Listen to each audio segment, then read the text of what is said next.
Okay, not gonna lie, some of these upcoming games look absolutely insane. And I'm not just talking about GTA 6, we've got some huge games coming, so let's get into it. Phantom Blade Zero is one of those games that instantly grabs your attention. You watch one gameplay clip and you're like, okay, wait, this looks crazy. Everything about this game just looks smooth. The movement, the combat, the animations, it all feels fast, stylish, and super satisfying. And visually, yeah, this game looks amazing. But what really stands out for me is the combat. It feels aggressive, very fast, very skill-based, and that's why so many people are excited. It kind of has that mix of cinematic action and hardcore gameplay, which is a really strong combo. If the final game actually delivers on everything we've seen so far, this could easily become one of the biggest surprise hits. Huge potential here. Metro 2039 is one of those games that maybe not everyone talks about every day, but the people who know Metro, yeah, they're waiting for this, because Metro has always had something special. The atmosphere in these games is just different. The dark tunnels, the creepy silence, the constant tension. Even when nothing's happening, you still feel stressed. That's what makes Metro so good. It's not just a shooter, it's survival, horror, exploration, all mixed together. And honestly, very few games do atmosphere this well. That's why I'm excited for this one. With current hardware, this game could look absolutely insane.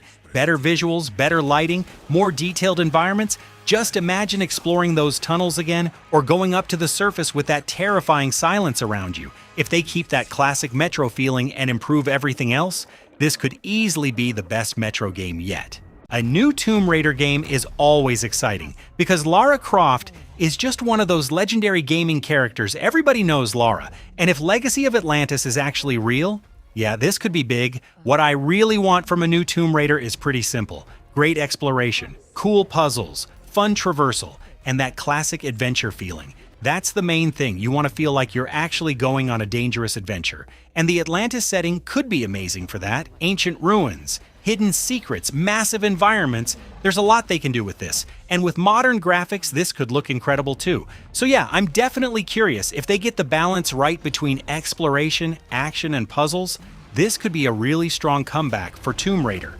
Blood of Dawnwalker is getting a lot of attention lately, especially from RPG fans, and honestly, that makes sense, because this game sounds really interesting. Dark fantasy, vampires, open world, meaningful choices, that already sounds like a strong setup. And then you look at the team behind it, a lot of them worked on Witcher before, so naturally expectations go up. The vibe of this game feels dark and mature too, which I like. It doesn't feel generic, it actually feels like it has personality. And that matters a lot for RPGs, because people want more than just combat. They want immersion, they want a world they care about. If this game nails the story, the choices, and the atmosphere, yeah, this could be something special. Definitely one of the most interesting upcoming RPGs.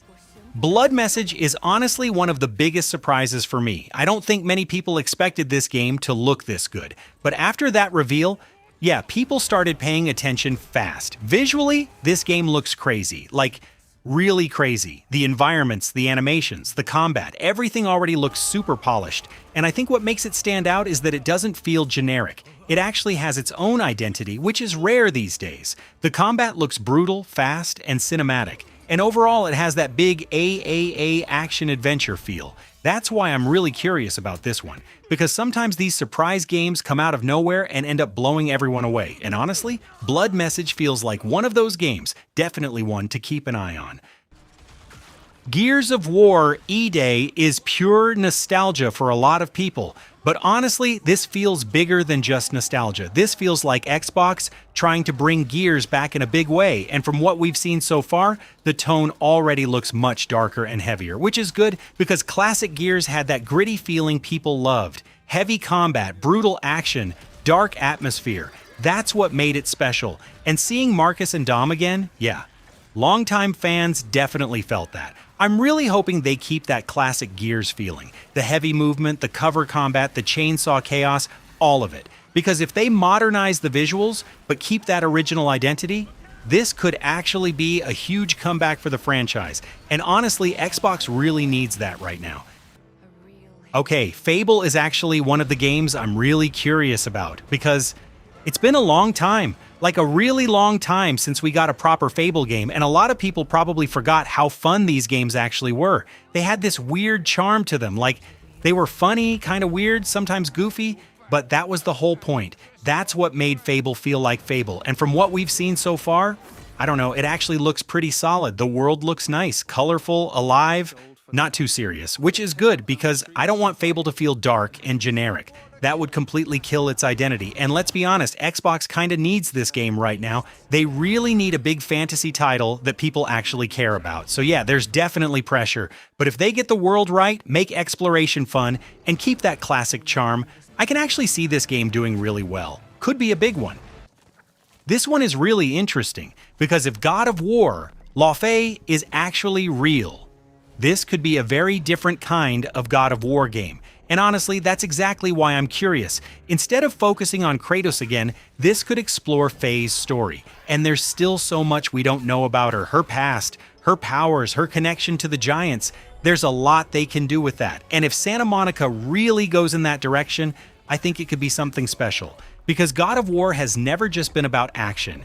Yeah, the combat is amazing, but the emotional storytelling is what really makes these games hit hard. That's why this idea is so interesting. A new perspective, new story, maybe even different gameplay. And with how good modern God of War games have been, the expectations are obviously huge. If this turns out to be real and done right, yeah, this could be big.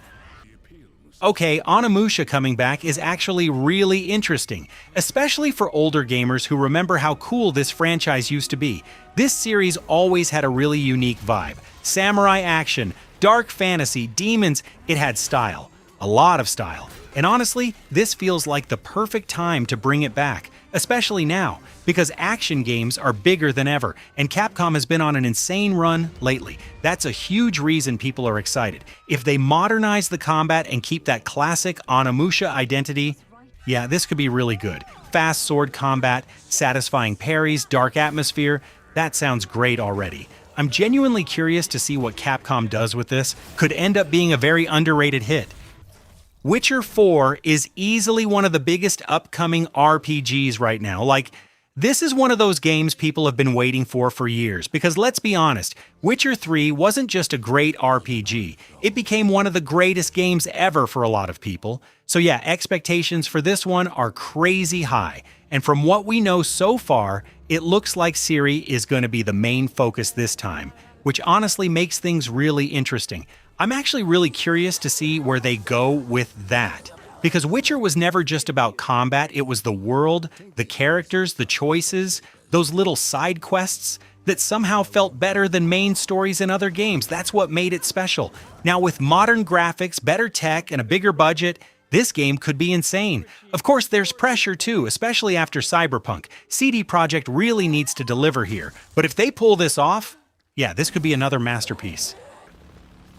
Wolverine is easily one of the games I'm most curious about right now, mainly because this is Insomniac, and after what they did with Spider-Man, expectations are obviously super high. But what makes Wolverine interesting is that this feels completely different, much darker, more violent, more brutal, and honestly, that's exactly what a Wolverine game should be. You want the combat to feel aggressive. You want those claws to actually feel dangerous, and that's why I'm excited for this. Because if they really go all in with brutal combat and a darker story, this could be insane. Also, Logan as a character has so much depth. He's angry, broken, violent, but there's always more going on under the surface. If they nail both the gameplay and that emotional side of Wolverine, yeah, this could be something really special. Could easily become one of the best superhero games ever. I mean, what can you even say about GTA 6 at this point? This is easily the biggest upcoming game in the world, and it's not even close. Every time Rockstar drops anything, literally anything, the entire internet goes crazy. That alone tells you how massive this game is, and from what we've seen so far, yeah, this looks insane. Vice City looks incredible.